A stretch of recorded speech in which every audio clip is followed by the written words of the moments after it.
Olá, no nosso propósito do podcast Sim, Saúde Integral da Mulher, de prover informação de qualidade com amigos de qualidade, amigos com substância, amigos com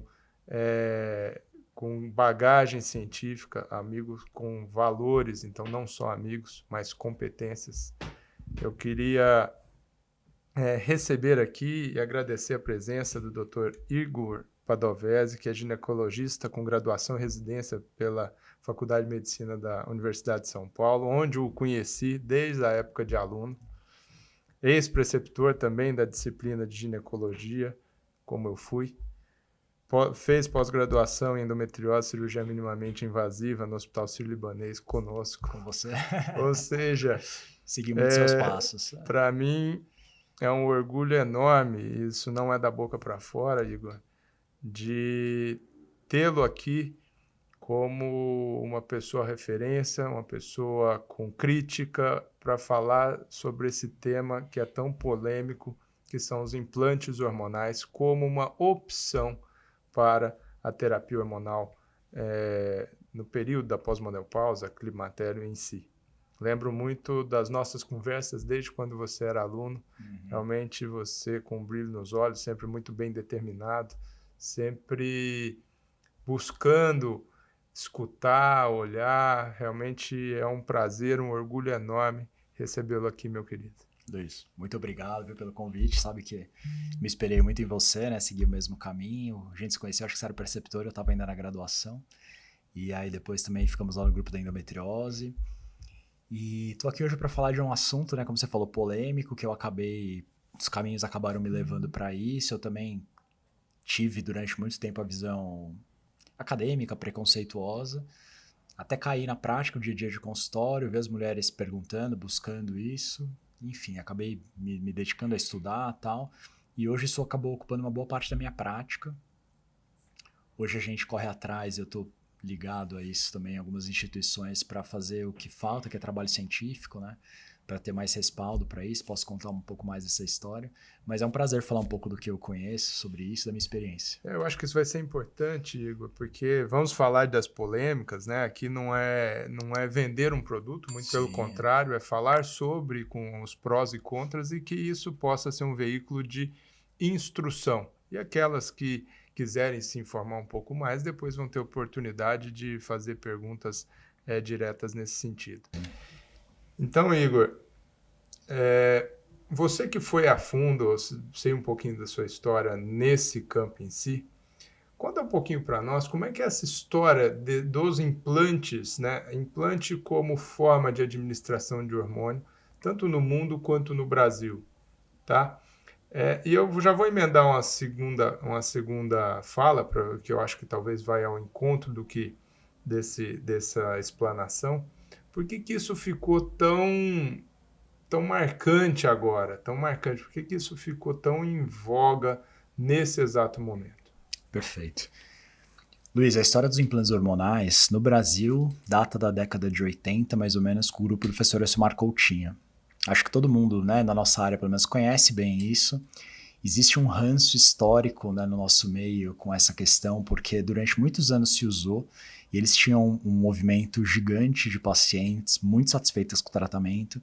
E era muito comum que o ginecologista tinha a paciente que ele acompanhava, que de repente ia colocar os implantes do Dr. Elcimar Coutinho, que nem sabia o que era. O paciente também não sabia, ficava ótima, maravilhada com o negócio. E aquilo era uma coisa que não era, né, acessível para todo mundo. Então existe esse ranço na nossa área ainda dessa época. E os implantes, depois a gente pode falar mais sobre os tipos, mas eram aqueles implantes tradicionais de silicone, né, que duravam 1 ano, trocados, né, com essa frequência, a troca difícil, mas era o que existiu durante muito tempo. Implantes de gestrinona, implantes de estrogênio e testosterona para mulher na menopausa e alguns outros hormônios diferentes que eles produziam lá. Mas, ao mesmo tempo, no mundo, desde a década de 60, 70, se começou a estudar implantes hormonais absorvíveis, chamados de pellets fora. E começou a surgir alguns trabalhos com isso, mas isso tomou muita força também dos últimos 15, 20 anos, que outras empresas, principalmente no mercado americano, abriram, produzindo esses implantes na Europa. Então tem trabalhos, são poucos, mas tem de uma longa data. E se usam implantes hormonais absorvíveis em vários outros países do mundo hoje. E todos eles têm as mesmas restrições, porque os implantes não são produzidos pela indústria farmacêutica tradicional, são produzidos por farmácias de manipulação. Os Estados Unidos, por exemplo, tem um mercado gigante disso. Então, não é algo, porque muita gente pensa que essa coisa de implante é daqui, essa coisa do Dr. Elcimar, parece uma coisa meio tupiniquim. Não é. Implante hormonal existe em vários países, tanto que hoje existe um único implante on-label, né, produzido pela indústria, que chama Testopel. Nos Estados Unidos é um implante em doses para homem, não serve para mulher. Mas isso vem avançando, já existiu no Brasil anos atrás, 15, 20 anos atrás, o Rizelli, que era um implante absorvível de estrogênio, né, de estradiol, que acabou saindo do mercado, também nem sabe porquê, na época a Organon que produzia.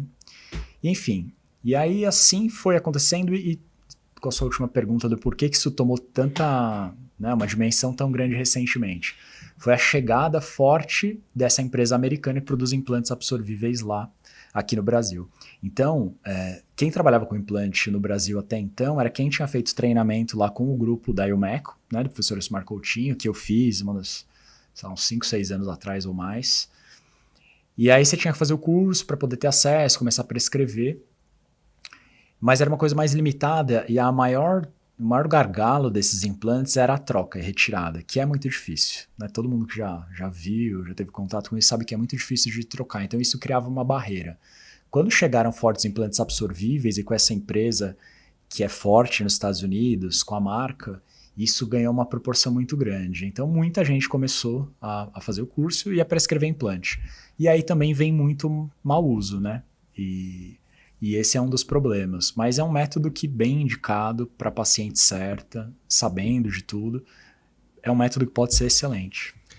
Você comentou então uma chegada de uma outra forma de implante versus uma do professor Elcimar Coutinho, que realmente foi um ícone na ginecologia, representou o Brasil fora, uma série de coisas. Foi um dos primeiros presidentes assim, do Congresso Mundial de Endometriose Salvador, na Bahia, anos atrás, quando o professor Maurício fez aqui, presidiu em 2014, homenageou-se também o professor Elcimar Coutinho, e realmente ele era um visionário. Obviamente, como todos os visionários, tem as suas arestas. Sim. Então, você comentou desse produzido por ele, com outro que chegou, um que era o siliconado, outro que chegou agora e que são absorvíveis. Qual que é a diferença, então, entre os dois? Não vamos falar no tocante ao conteúdo hormonal, mas entre o inabsorvível e o absorvível. Por que um talvez tenha vantagens sobre o outro? A substância, teoricamente, é a mesma. Então, tem implantes aqui no Brasil, né, de gestrinona, que não existe nos Estados Unidos, implantes de estrogênio e de testosterona. Vou fazer um parênteses, importante dizer, Luiz, que e esse é um dos problemas também, começam aí farmácias de manipulação produzir implante de tudo. Então, tem farmácias que produzem implante de qualquer coisa. Se você pedir um implante de pirona, eles vão fazer. Vai doer mais para colocar do que na dor de cabeça que ela vai tratar. Né? Mas, assim, esse é um problema. Agora, os implantes que tem algum estudo, né? Tudo são implantes de estrogênio e testosterona. O que é produzido fora, mais usado. E no Brasil, como a gestrinona é muito forte, já criada pelo Dr. Elcimar Coutinho. Aliás, uma das coisas polêmicas dele é justamente o fato de, apesar de ter muito prestígio acadêmico, ser livre docente, professor emérito lá da Federal da Bahia, ele poderia ou deveria ter feito muita publicação científica para validar os implantes e não fez. E ele, quando eu fiz o curso, muitos anos atrás, com eles lá, ele falava isso, que a gestrinona era a galinha dos ovos de ouro da vida dele. Então, tinha esse aspecto. Agora, basicamente, o implante inabsorvível é um tubinho de silicone, né? Parece um palito de fósforo que tem a substância dentro e que vai sendo liberada continuamente ao longo de um ano. São feitos para trocar em um ano. E a troca é muito difícil, porque eles grudam de um jeito no tecido subcutâneo que é muito difícil de remover. Essa sempre foi a maior limitação. Os implantes absorvíveis têm o grande apelo de ser a mesma substância, o mesmo estradiol, testosterona, gestrinona, só que numa forma... parece a gente pode mostrar depois uma imagem, parece uma raçãozinha de coelho, né? São pequenos, implantados no subcutâneo que dissolvem igual um sonrisal e acaba. Então eles são feitos para durar em média 6 meses, é a limitação dos absorvíveis, eles são menos estáveis, a gente, para explicar para as mulheres, compara um pouco com Botox, né? Então aquele efeito inicial, ele vai caindo um pouco, até, mas a maioria das mulheres vai trocar no prazo mesmo a cada 6 meses. E esse é o apelo, assim, maior dos implantes absorvíveis, que é justamente a facilidade de inserção e não necessidade de retirada. E uma coisa, Luiz, que não tem como não falar, a taxa de satisfação das mulheres que usam, não só mulheres, homens também, né, porque tem reposição de testosterona masculina, que usam implantes absorvíveis é altíssima, é maior do que qualquer outro método. Então, tem um trabalho publicado no ano passado da maior empresa, que não é essa que veio aqui para o Brasil, tem uma empresa maior ainda, chamada BioTE, nos Estados Unidos, que tem um número enorme de médicos, de clínicas, enfim, publicaram um trabalho com 1.200.000 inserções de implantes ao longo de alguns anos. E entre várias coisas interessantes dessa publicação, taxa de satisfação e continuidade do uso, acho que por mais de 2 anos, 94%, 95%. Então não existe isso em nenhum outro método, né? Perfeito. E tem uma coisa que é tão boa assim, Igor, agora te provocando, tá?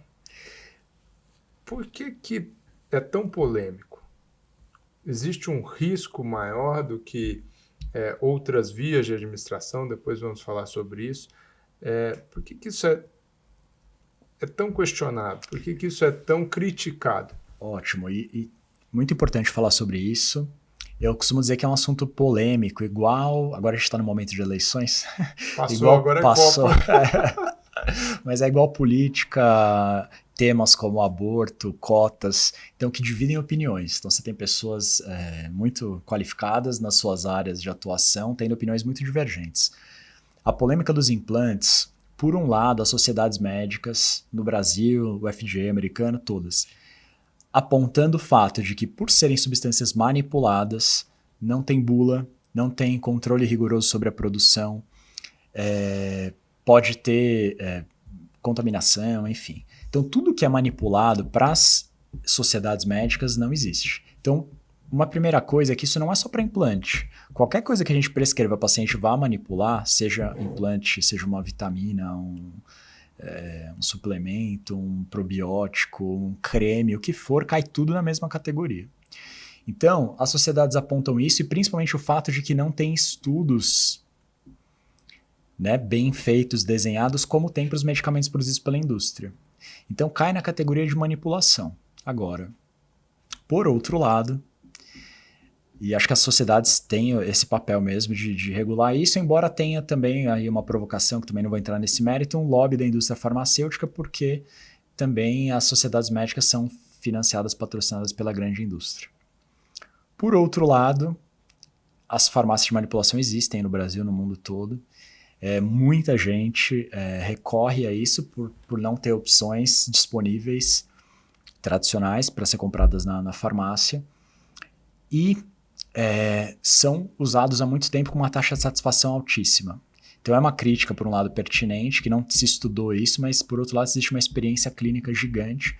A taxa de satisfação das mulheres com isso é altíssima. E aí, respondendo o que tem de tão bom no implante, acho que talvez, como é supostamente a mesma substância que ela poderia usar, uma reposição hormonal de estrogênio, testosterona, poderia usar na forma transdérmica, etc., é a adesão.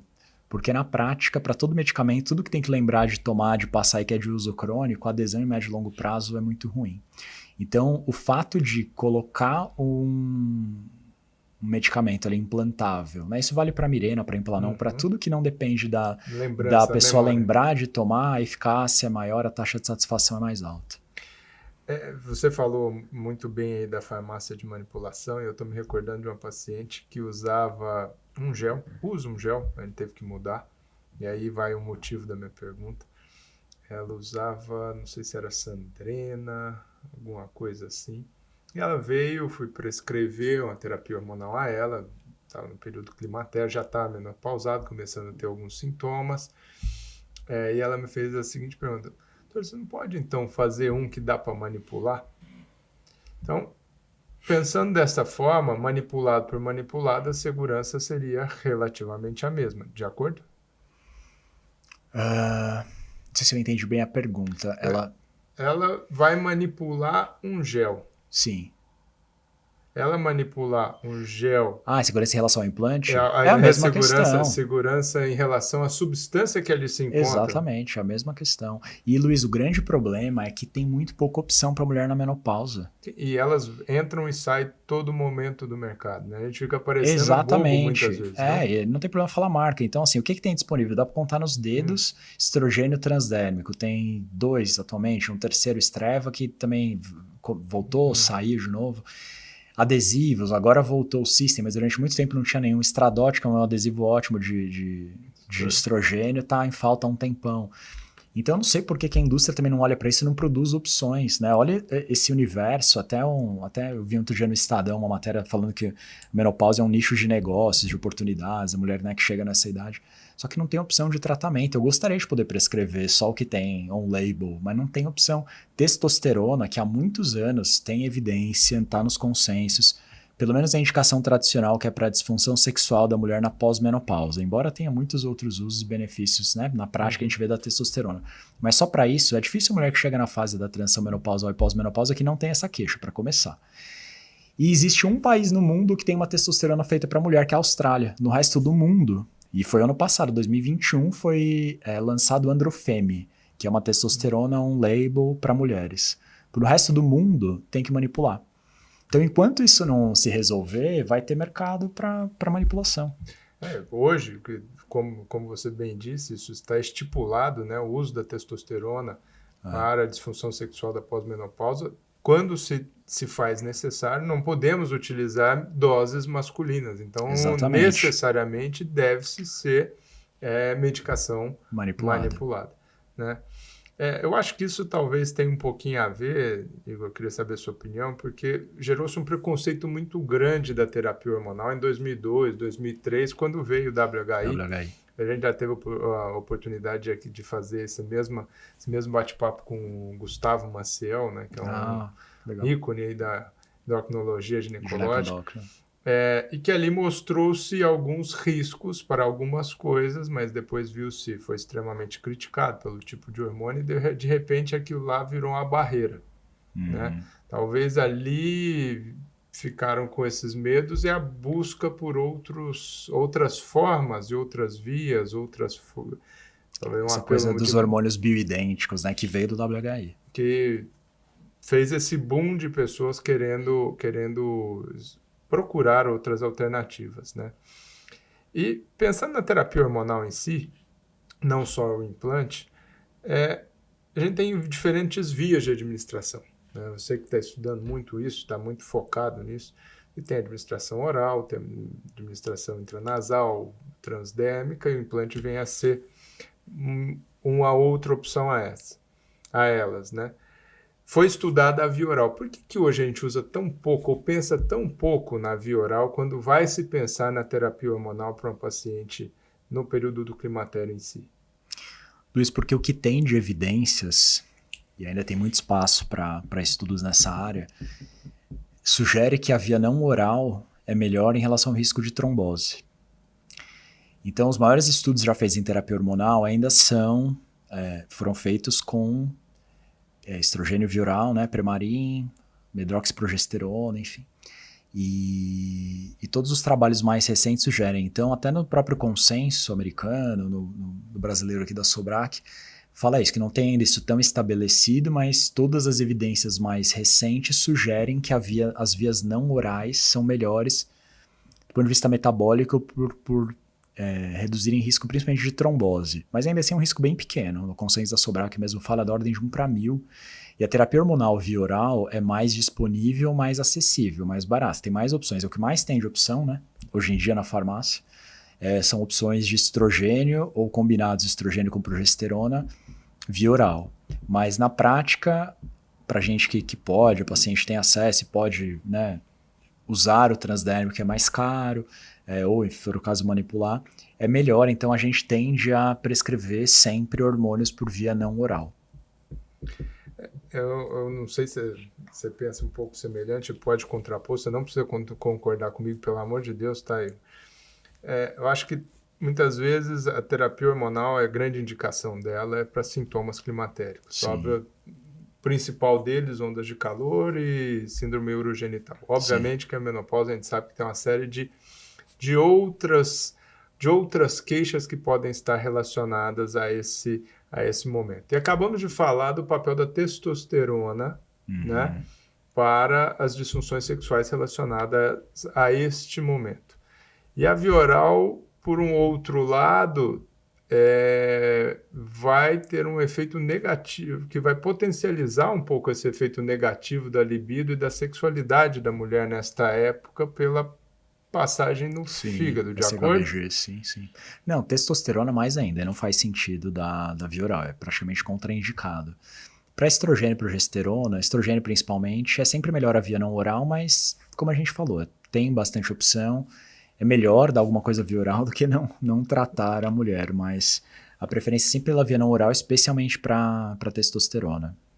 E só pegando o gancho da testosterona, Luiz, tradicionalmente, né, e a gente sabe que no meio científico, para ter um consenso, uma coisa validada, depende de estudos muito grandes, que às vezes caríssimos, que às vezes não vão acontecer.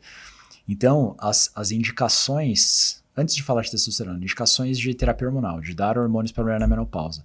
As tradicionais são os fogachos, né, a síndrome urogenital da menopausa, a menopausa precoce e a prevenção de massa óssea, osteoporose.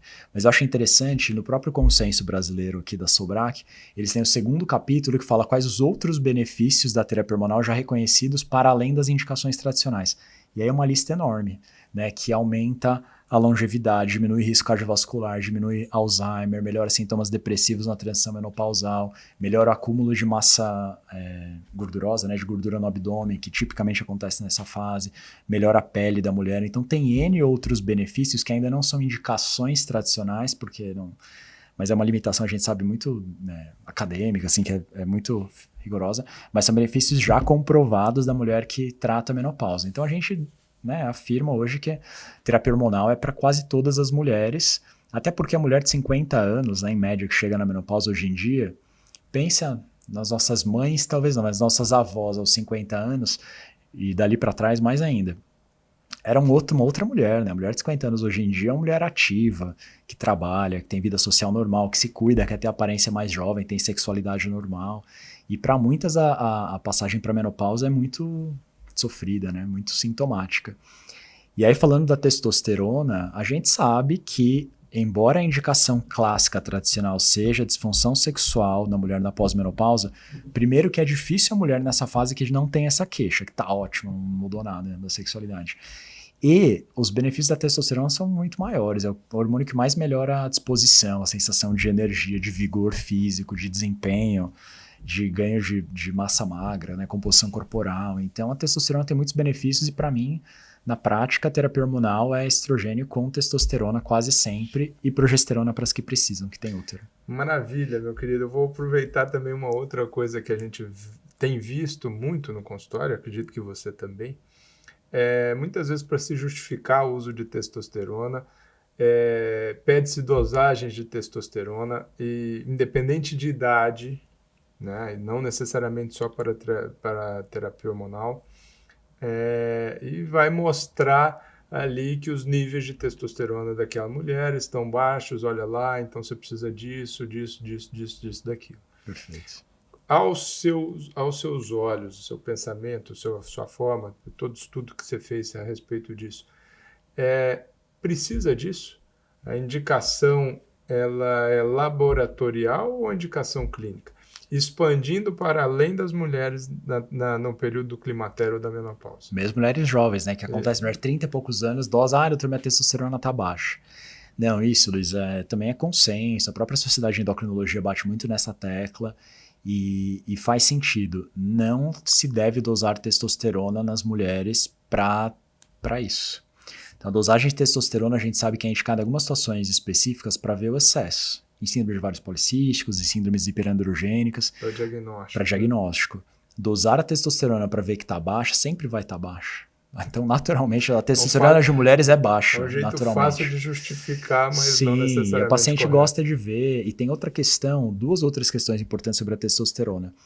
Primeiro, que tem uma questão relacionada à afinidade dos receptores. Então, o mesmo nível que circula no sangue, Para algumas mulheres pode ter mais ou menos efeito de acordo com a sensibilidade dos receptores de androgênios. Então, mulheres com o mesmo nível de testosterona podem ter ou não sintomas de falta.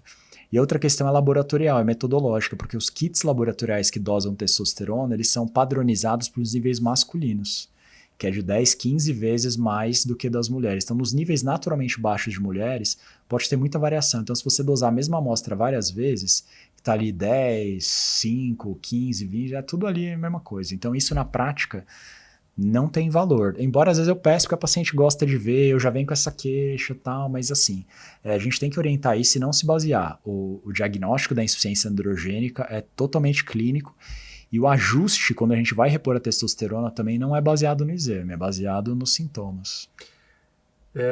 Perfeito, meu querido, perfeito. Eu acho que não dá para fugir de ter a paciência, conversar com a paciente, tentar entender o momento que ela vive, Exatamente. não só hormonal, porque eu acho que também a gente tem que tomar um cuidado de prover um atendimento holístico e achar se o mundo está caindo, está com problema com o filho, tudo mais, vai dar testosterona e de repente a libido volta. Exato, né? Porque a libido é a queixa mais comum. É porque eu tô com a libido baixa, minha testosterona tá baixa. Então isso é muito importante esclarecer, a gente saber conversar isso, explicar para a mulher que tem um aspecto hormonal, que tem algum peso, mas para a mulher, muito mais do que para o homem, o contexto todo da sexualidade pesa muito mais, né?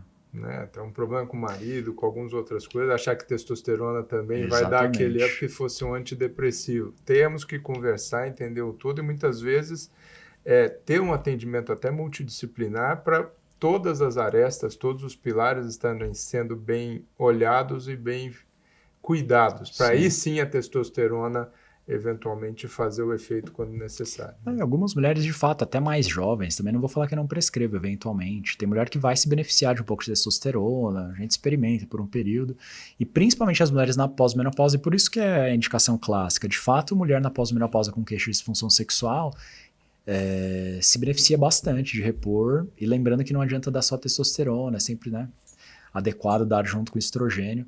Mas hoje em dia também tem muito abuso, muito excesso, as mulheres todas anabolizadas, né, com voz grossa, e tem mulher que busca isso, então, enfim. Mas não é essa a proposta. O intuito do tratamento da mulher na menopausa, principalmente, é repor os níveis, é o que está escrito nos guidelines, é repor os níveis fisiológicos que ela tinha quando mais jovem. Falamos disso, então, da terapia hormonal e vemos que há um consenso que quando você tem os sintomas, qualquer que seja eles, pode ser os primários, secundários, deve-se pensar nisso.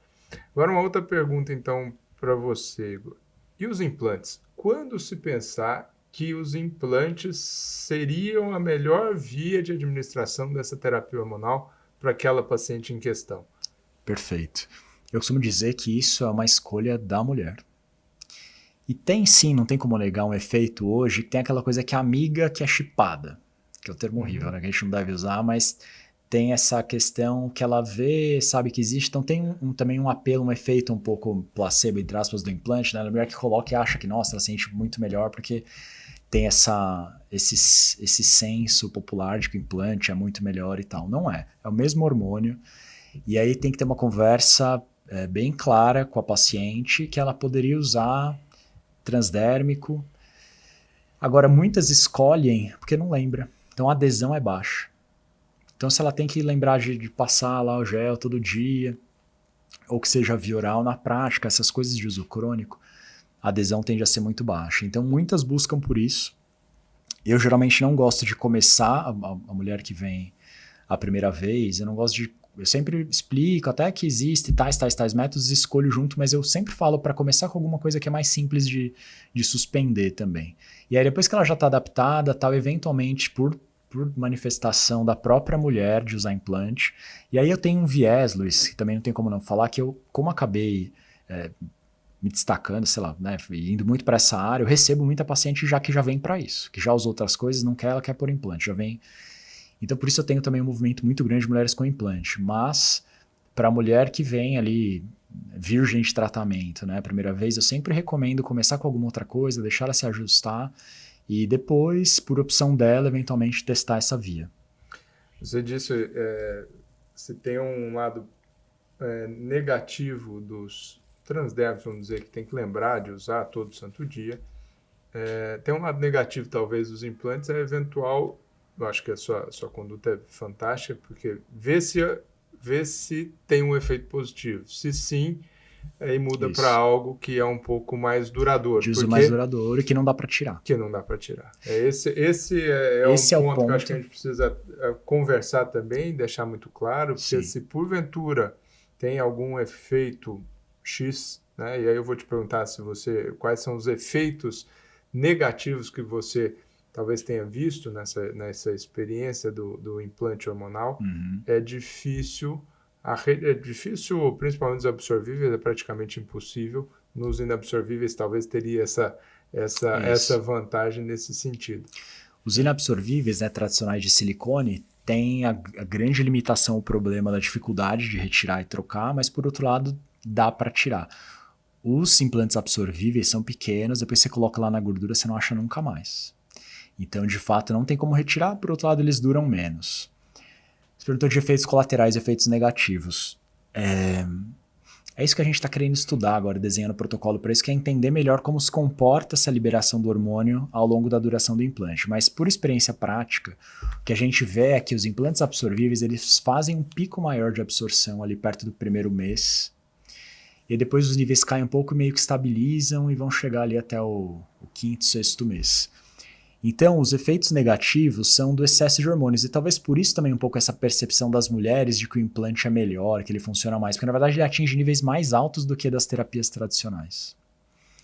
Então pode ter esse efeito maior de melhora e, por outro lado, os efeitos colaterais mais evidentes. Efeito colateral do excesso de estrogênio, sangramento, principalmente. Sensibilidade nas mamas, às vezes, mas principalmente sangramento vaginal, que é uma coisa que a mulher geralmente na pós-menopausa não quer mais. Então a gente tem que ajustar isso com a dose, a via da progesterona.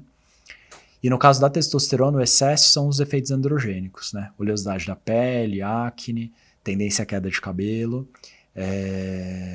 e em excesso maior, assim, níveis mais altos, alteração de voz e hipertrofia de clitóris. E existe algo depois de colocado, então ele não consegue tirar, mas não propositalmente, mas você disse que o tempo de absorção é normalmente 6 meses. Uhum. Tem alguns fatores que aceleram esse consumo desse hormônio, que vai fazer com que a paciente então tenha que fazer essa troca um pouco mais rápido, em intervalos menores de tempo?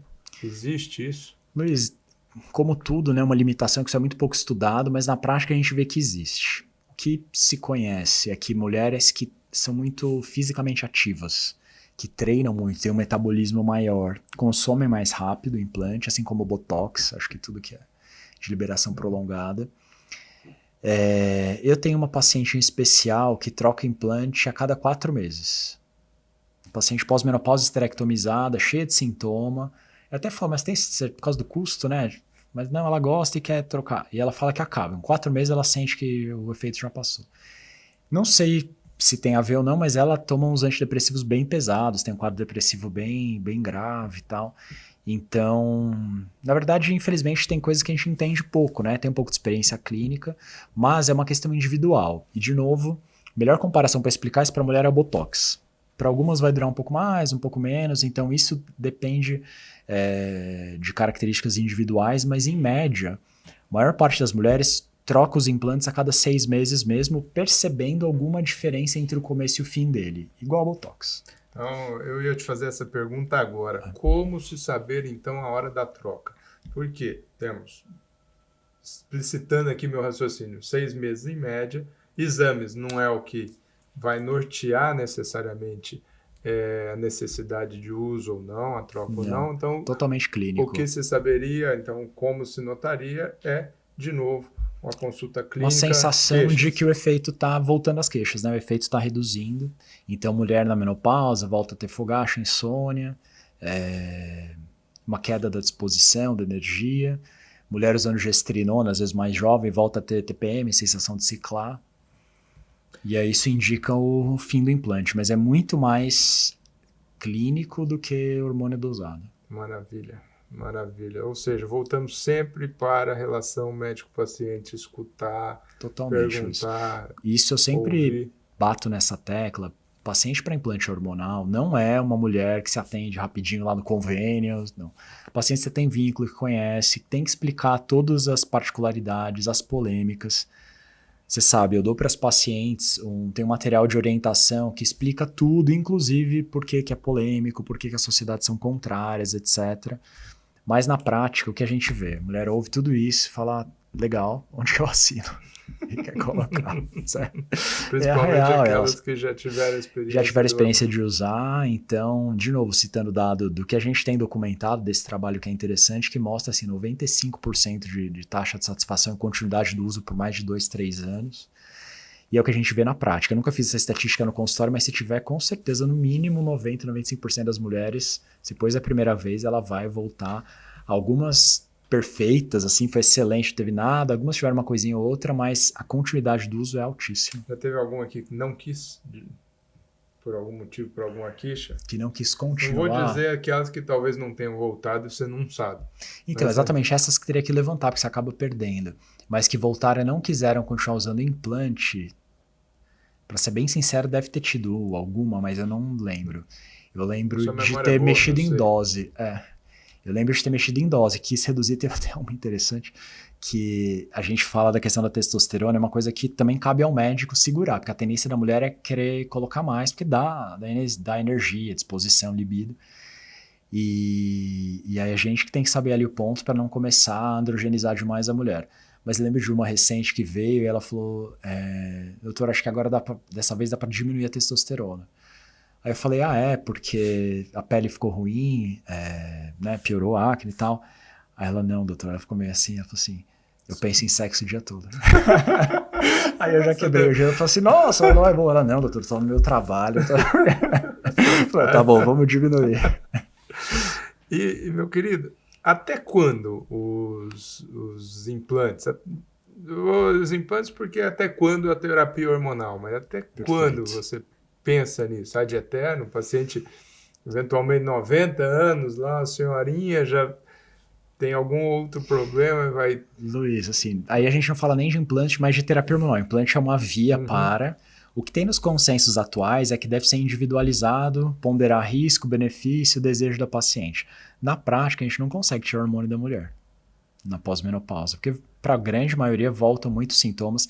Então tem um conceito já ultrapassado, aquela coisa de manter a terapia hormonal por 5 anos, 10 anos, até para mulher com menopausa precoce, até a idade natural da menopausa, que seria perto dos 50.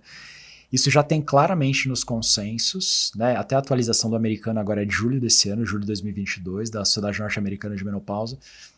E aí fala que é uma decisão individualizada. Enquanto a mulher tem benefício, não tem nenhum fator de risco que passe a contraindicar a terapia hormonal, de modo geral, os benefícios são de longe muito maiores. E isso cada vez mais tem evidência de que a terapia hormonal é muito mais benéfica, traz muito mais benefícios do que riscos. Não só de melhora dos sintomas de qualidade de vida, mas de doenças, prevenção de osteoporose, redução de risco cardiovascular, de Alzheimer, de tudo coisa, é tudo nível A e B de evidência. Quais seriam as contraindicações, aquelas que você não pensa? Vou falar do implante, porque a gente está focado nisso, mas eu sei que isso muda para uma série de outras...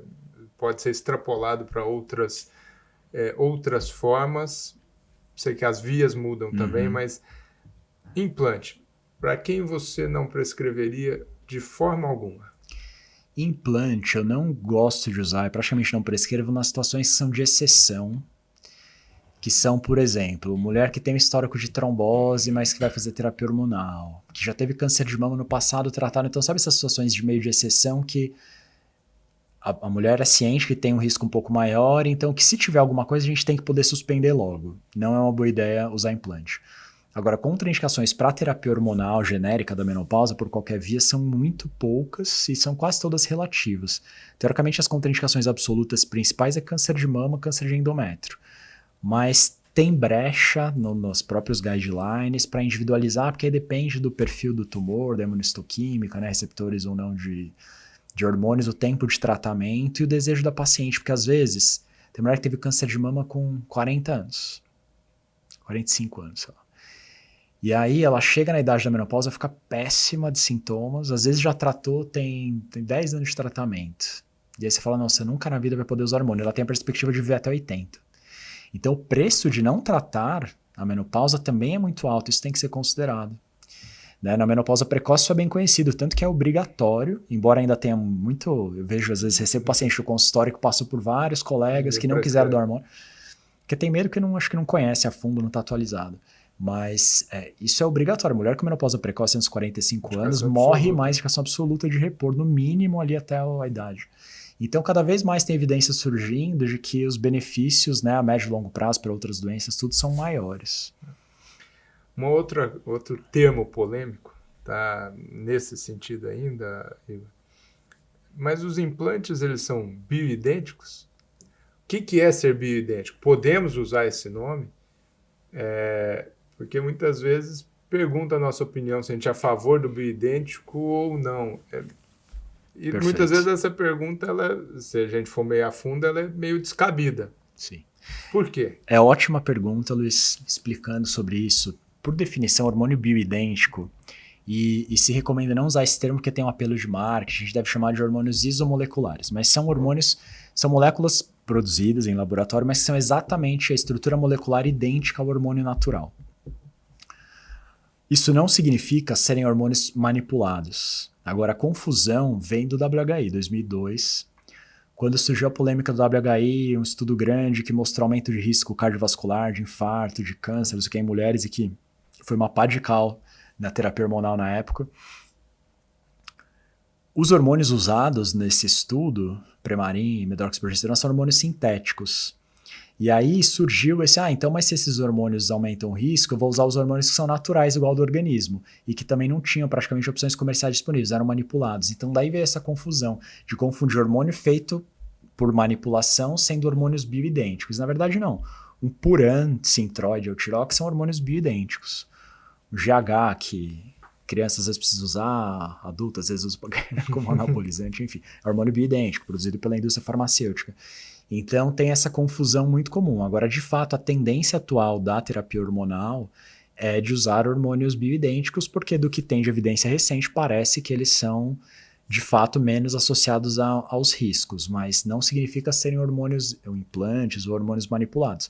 Tem hormônio bioidêntico na farmácia, estrogel, por exemplo, né? O estrevagel são hormônios naturais, mas produzidos pela indústria farmacêutica. Ou seja, os bioidênticos, para a gente quebrar o marketing da coisa, são hormônios molecularmente iguais idênticos à molécula natural. Então, são que a gente deve chamar de isomoleculares. Exatamente. Né? Como tem, por exemplo, estradiol, que é o hormônio natural, aí tem o etinil e estradiol, que é o que tem em quase todas as pílulas anticoncepcionais, que é uma modificação sintetizada, né? Diferente do estrogênio natural. Então, é uma questão molecular.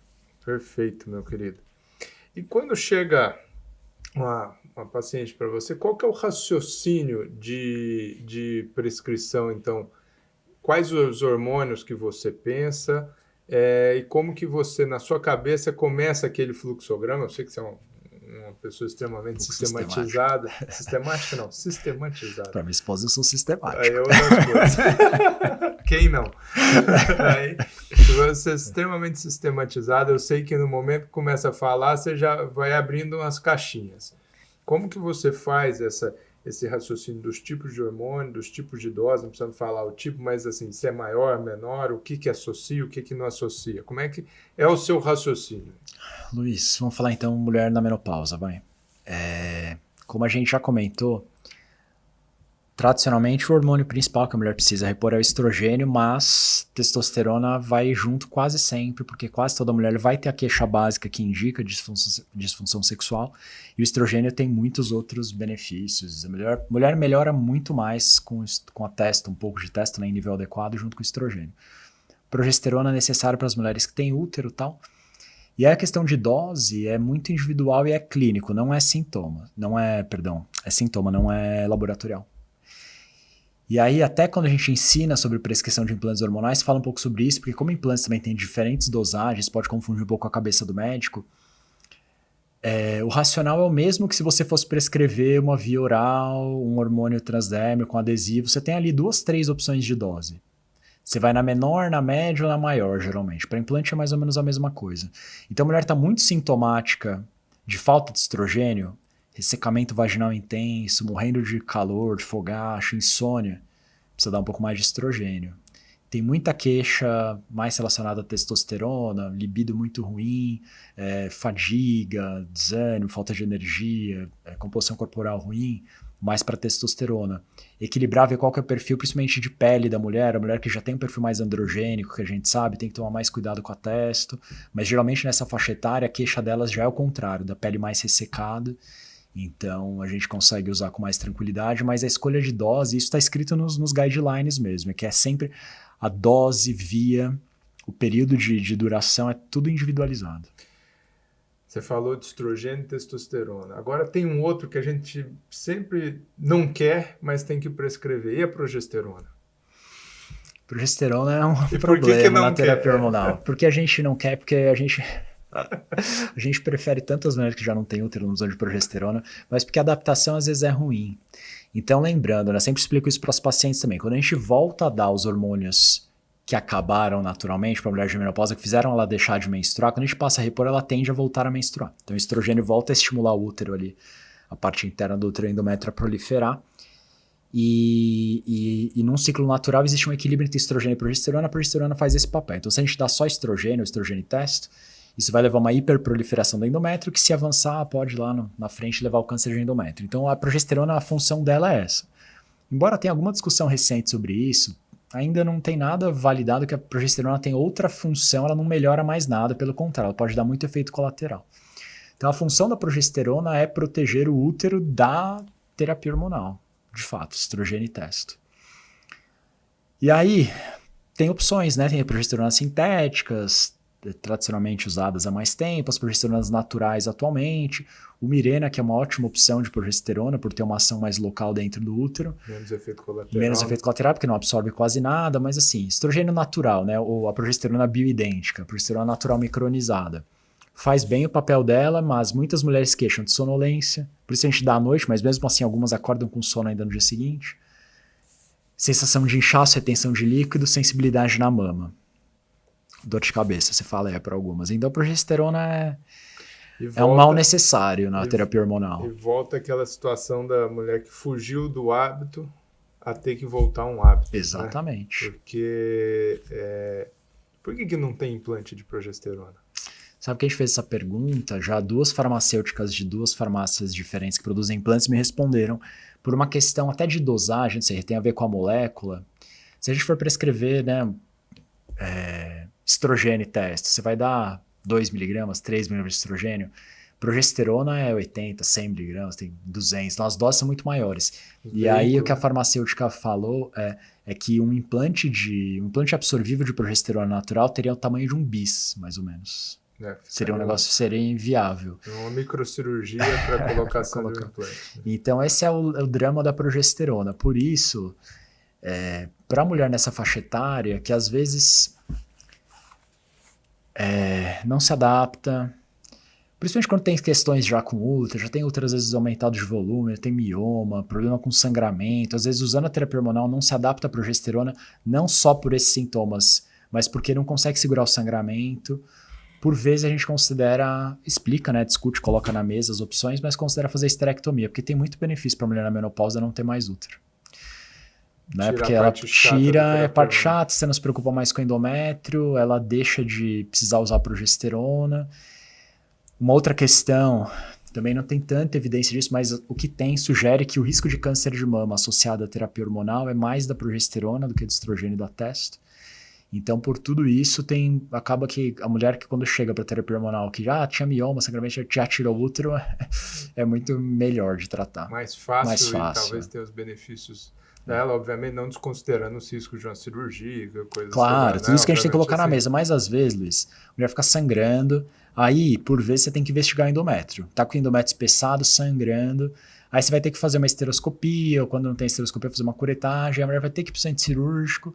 Às vezes tem um útero pequeno, que o tempo que você vai gastar para... Né, uma cirurgia, claro, um pouco mais complexa, mas eu sempre converso com a paciente e muitas preferem falar, não, para ter que fazer uma esteroscopia, para talvez daqui uns anos ter que fazer de novo, continuar sangrando, ficar se preocupando com o útero, interna uma vez e corta o mal pela raiz, literalmente. Perfeito.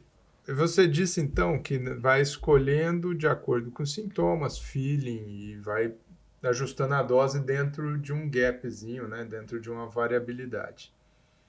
Seu pensamento é para mais ou é para menos vamos supor, você vai falar, putz, essa aqui eu posso prescrever de 10 a 20, mas eu vou mais para o menos ou vou mais para o mais? Dá para a gente, como uma vez que não dá para a gente tirar, como que seria a estratégia para essa paciente? Até para elas entenderem em termos de segurança, para não ter um efeito colateral, talvez, e ser aquelas que eventualmente pensaria mal disso. Perfeito. Na primeira inserção de implante hormonal, absorvível, né, principalmente, a gente tem que ser mais cauteloso com a dose, porque não dá para tirar, não dá para reduzir dose. Dá para colocar mais um pouquinho se for necessário. Então, geralmente, quando a mulher, né, depois de ter conversado, escolhe essa opção de pôr implante hormonal absorvível, a escolha, sim, é individualizada, baseada nos sintomas, etc. E tem ali uma variação de dose que a gente pode usar. Agora, isso não é diferente se fosse usar via oral ou transdérmica, enfim. Mas o implante tem a limitação de que você vai colocar, ele vai agir ali 6 meses, não dá para tirar. Então, por isso, geralmente, a primeira prescrição de implante, ela tende a ser uma dose média para mais conservadora.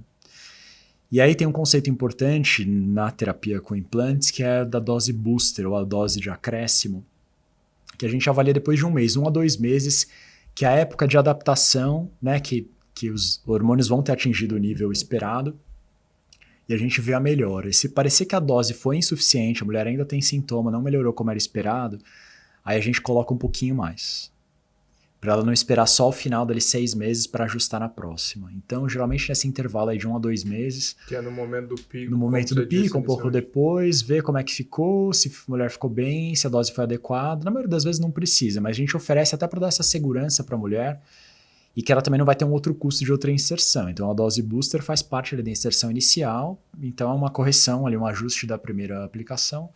E aí, na próxima, dali 6 meses, geralmente da primeira mesmo, a gente aí vê se vai colocar um pouco a mais e vai ajustando individualmente, porque a necessidade de hormônios é realmente muito peculiar. Tem mulheres que vão precisar de um pouco mais, um pouco menos para controlar os mesmos sintomas. Não, acho que as mulheres têm que entender que o hormônio de uma não necessariamente vai agir da mesma forma para outra, porque Totalmente. tem a liberação que é individualizada, tem a vascularização do local, o exercício físico pode aumentar a vascularização. Questões individuais, e eu sempre dou esse exemplo também, assim, vale para tudo, como para qualquer medicamento.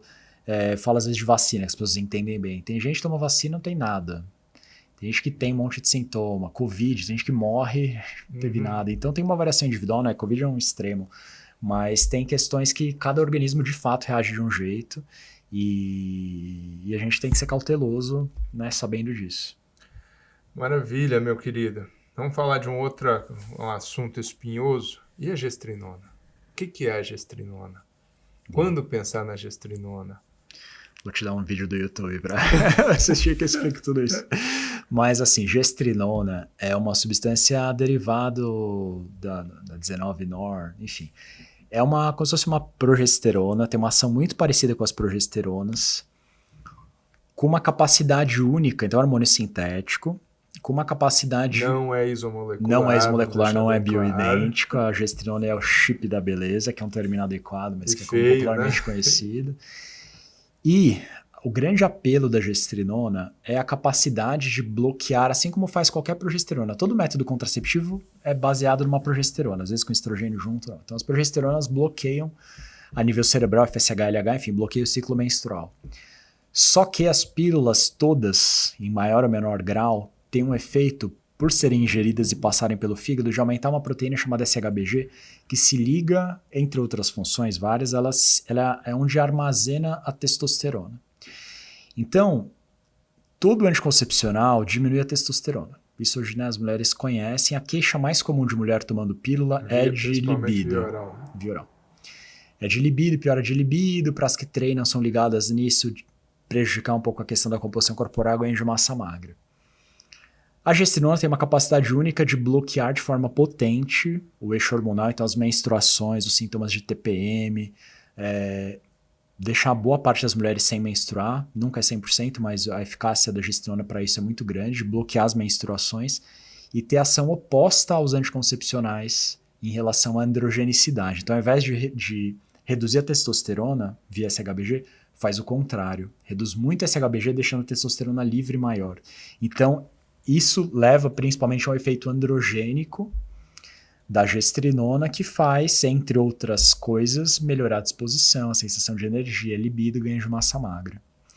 Então, a gestrinona essencialmente é isso, é um hormônio sintetizado aí na década de, sei lá, 60, 70, que foi muito usado pelo grupo do professor Elcimar Coutinho há muitos anos, né, na forma tradicional dos implantes de silicone, e que agora, com essa versão moderna dos implantes absorvíveis, ganhou ainda mais espaço. Então, a gestrinona é polêmica porque foi muito pouco estudada. Esse é o grande ponto. E a crítica das sociedades médicas, que é muito pertinente, é muito em torno disso. Por outro lado, existe uma experiência clínica gigantesca com o uso da gestrinona na forma implantável, só que não foi documentada, né? De novo, a gente já falou do professor Elcimar Coutinho, a grande crítica a ele, o grupo dele é isso, não ter feito trabalho com essas milhares de mulheres esses anos todos. E também tem muito abuso hoje em dia, muito prescrição de gestrinona inadequada, junto com testosterona, com outras coisas. Então é uma confusão. Mas a substância é ótima se bem indicada. É um recurso excelente para a mulher certa, sabendo dos prós e contras, mas para muitas mulheres que já usaram de tudo, que não melhoraram, já usaram outras progesteronas, pílulas, etc., e não melhoram, de queixas, pegando um exemplo, de endometriose, adenomiose, sangramento, TPM intensa, a gestrinona pode ser um método excelente. Mas tem o seu lado negativo, de aumento de oleosidade da pele, né, o efeito androgênico. Então esse é Agora, se não fosse tão bom, a gestrinona não tinha tanto furdunço em cima dela. Né? Então as sociedades tentando regular, tentando botar ordem na casa, um monte de gente usando, mas a mulherada fica muito bem. Então é isso que hoje a gente corre atrás. Nem posso falar isso ainda porque está ainda em off, mas tem uma grande instituição científica que eu estou à frente de um projeto de pesquisa para estudar implantes de gestrinona em mulheres, coisa que nunca foi estudado, sendo que é usado desde a década de 80. E o pouco que tem de trabalho com gestrinona é super antigo e é a gestrinona via oral que não se usa mais faz tempo. Eu acho que é como tudo, né? É óbvio que a gente vai tentando fazer tudo baseado em evidências científicas, e devemos ter nisso, mas tem outras coisas que podem ser boas. Eu acho que você falou o chip da beleza, eu acho que esse termo ficou muito pejorativo, ficou pejorativo para os médicos prescritores, ficou pejorativo o intuito de uso. Exatamente. E no final das contas também tem que tomar cuidado para não queimar alguma coisa que pode ter sua utilidade. Eu costumo dizer, não sei se você concorda, nada é bom para tudo, é ruim para tudo. Perfeito. A gente só tem que ajustar e saber para quem usar. Se eu usar a gestrinona para uma paciente que está na terapia hormonal, talvez não vai ter efeito. Uma mulher obesa, ela vai piorar mais ainda. Então tem que saber, mas é um método que é interessante, sabendo ser prescrito para paciente certa, né, para mulher certa. E é isso que eu comentei, mas é verdade. Eu tenho um canal do YouTube e eu tenho vídeos lá bem detalhados, eu falo de tudo. Entre outras coisas, tem os vídeos especificamente falando da gestrinona, das polêmicas. Então, por isso também, acabou que a minha prática com implante hormonal teve muito esse efeito YouTube. Porque quando eu fui fazer o curso, me abri para isso, que eu também tinha muita resistência. Comecei a usar, experimentar, e comecei a falar, explicar lá, mas do meu jeito, assim, bem, né, ponderado, os prós e contras, para esse tipo de mulher, tal. E aí eu comecei a receber muita mulher, como é uma área, né, complicada, assim, meio polêmica, eu comecei a receber muita mulher que já tinha visto, veio pronta do YouTube, já sabendo tudo. Pronta para colocar. E isso na prática acabou fazendo eu ter um volume enorme hoje de mulheres com implante, eu acabei recebendo muitas que já vinham para isso. E a gestrinona pode ser usada para contracepção? Qual que é o cuidado que a gente tem que contar para ela sobre isso? É uma questão super importante. Gestrinona é contraceptiva? Claramente é. Né? Assim, a gente vê na prática que é. O problema é que nunca foi estudada para tal. Todo método contraceptivo tem um risco de falha. Até laqueadura, vasectomia, DIU, pequena, mas tem.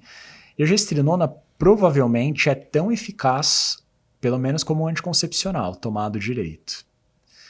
Mas a gente não sabe, ninguém nunca estudou a gestrinona para essa finalidade anticoncepcional, não se sabe qual é o risco de falha, não se pode assegurar que vai. Então, idealmente, a mulher que usa gestrinona que é jovem, está no período, né, da menarquia, fértil, ela tem que usar algum outro método contraceptivo seguro. Essa é a recomendação. Idealmente um DIU, porque não faz sentido a gestrinona e anticoncepcional, que uma coisa briga com a outra. Maravilha, meu querido. Acho que a gente está conversando bastante. Vou fazer uma última pergunta para você, que a gente tem visto na prática clínica. Muitas pacientes com a prescrição de DHEA. Qual o sentido? Não Ao sei seu também. ver. Já tive essa conversa até com a endócrina, minha esposa é endócrina, então eu acabo tendo uma interface com essa área, com outros colegas. Teoricamente não faz sentido se você for dar ali um derivado androgênico fraco. Que para mulher que não está usando nada, é alguma coisa. Agora, para mulher, por exemplo, após menopausa, que você vai tratar e vai associar testosterona, não faz sentido dar ADHE. Então a testosterona é muito mais efetiva. É a mesma questão que até hoje eu já li, já conversei com um monte de gente para tentar entender por que às vezes se prescreve estradiol com estriol Que é uma forma mais transdérmico. É uma fraca. forma muito mais fraca para fazer o mesmo efeito. Então estriol vaginal é uma outra questão. Mas a prescrição clássica, aquelas coisas que as pessoas aprendem e vão fazendo sem se perguntar o porquê. Uma prescrição padrão transdérmica. Estradiol, tantos miligramas, estriol, tanto. Não tem sentido. E vai variando a proporção, né? Não tem sentido. Então, aliás, só quero pegar esse gancho para dar um toque. Como eu acabei indo para esse universo, que eu era super resistente a coisa de implantes e manipulação, tem uma prática muito comum que é prescrever hormônios em porcentagem. Estradiol tantos por cento, testosterona tantos por cento. Já conversei com algumas vezes com farmacêuticas, elas falam que quando isso chega na farmácia, cada uma faz de um jeito, interpreta. Então o jeito mais assertivo, teoricamente, de prescrever é em miligramas dose. Então, porque tem farmácia, você sabe o quanto você está dando em cada dose. Geralmente o pump do transdérmico, lá, base Pentravan, HRT, é de 1 ml, mas nem sempre.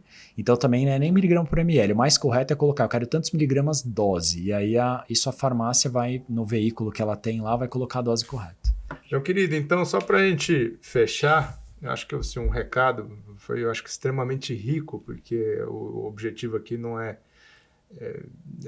justamente criticar, entender. Acho que, não sei se você concorda, acho que o implante deve ser considerado como uma via de administração para paciente que tem necessidade de indicação de uma terapia hormonal e que, porventura, não consiga por hábito ou acha que é uma forma um pouco mais cômoda de utilização. Deve entender que tem todas essas polêmicas de ser uma medicação manipulada, não quer dizer que outras não o são, né? E tem uma polêmica, talvez um pouco... Polêmica não, a constatação do tempo de uso, a impossibilidade de retirada, principalmente dos absorvíveis, e um pouco do desconhecimento dessa farmoquímica, dessa farmodinâmica deles. De acordo com isso? Total, e reforçando que uma das maiores indicações de implante é a exigência da paciente. Porque a amiga tem, então isso é presente, todo mundo que está no consultório vê isso, então não tem como negar que isso existe e manter aquela postura de que não, isso daí não se sabe. Como eu falei, já existe em outros países há muito tempo, nos últimos anos cada vez mais, já existiu o Rizelli aqui anos atrás, existe nos Estados Unidos o Testopel, que é para terapia hormonal, testosterona para homens.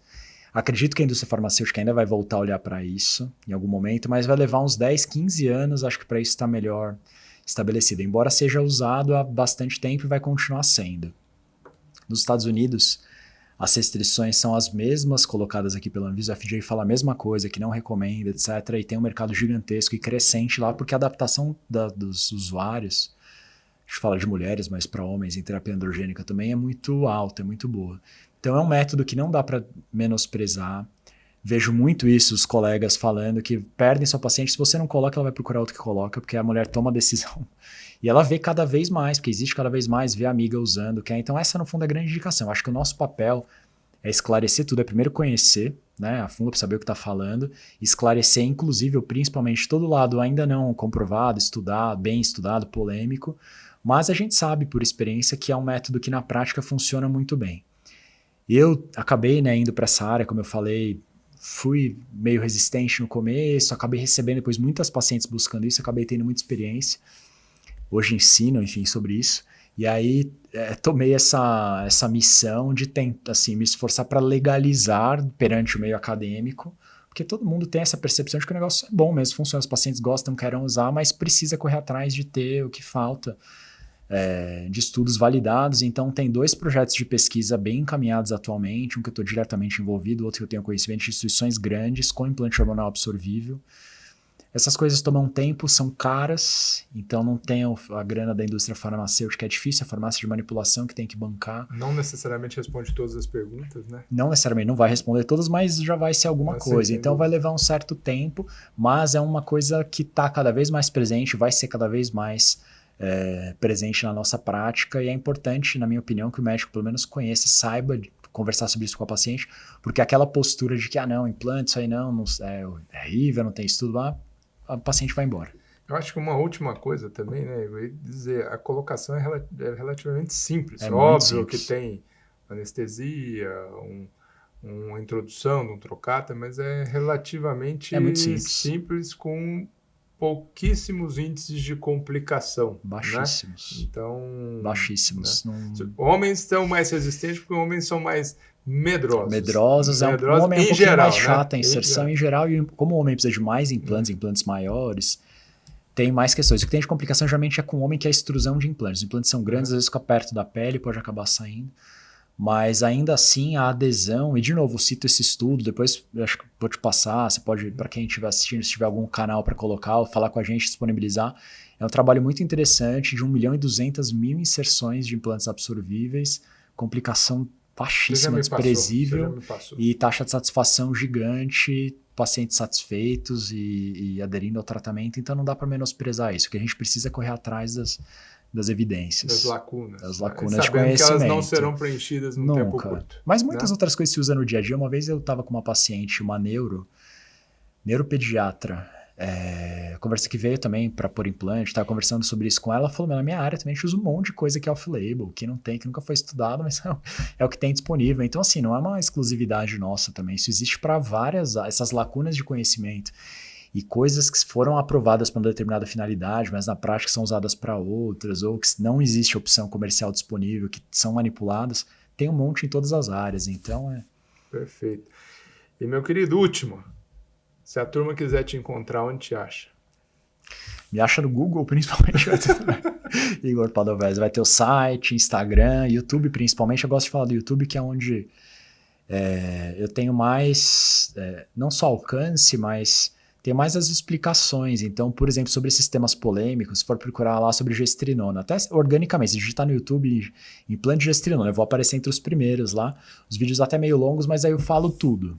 Assim, os prós e contras, as polêmicas e tudo mais. Então, eu sempre recomendo para quem quer se aprofundar no assunto. Então, eu divido lá praticamente tudo que eu sei, que eu faço nessa área. Muito obrigado pelo seu tempo, obrigado por ter vindo aqui, né, se deslocado até aqui. É um prazer enorme, como eu disse no começo, como te conheço desde a época, acho que se não me engano era do 5º ano mesmo, assim, quando a gente sentou na salinha para conversar. Você lembra disso? Eu lembro. Tenho uma admiração muito grande, porque eu sabia o caminho que você foi trilhar, da época que você tinha dúvidas, fazer gineco ou não. Porque realmente eu acho que foram as mesmas dúvidas, as dúvidas que eu tive. Que na época eu gostava de obstetrícia, eu não gostava de gineco. E como todo mundo me falava, se eu sair da residência é o contrário. Então, muito obrigado, um prazer enorme, é muito bom ter essa relação contigo. Foi ótimo o papo, Luiz, eu que agradeço, viu? Um abraço.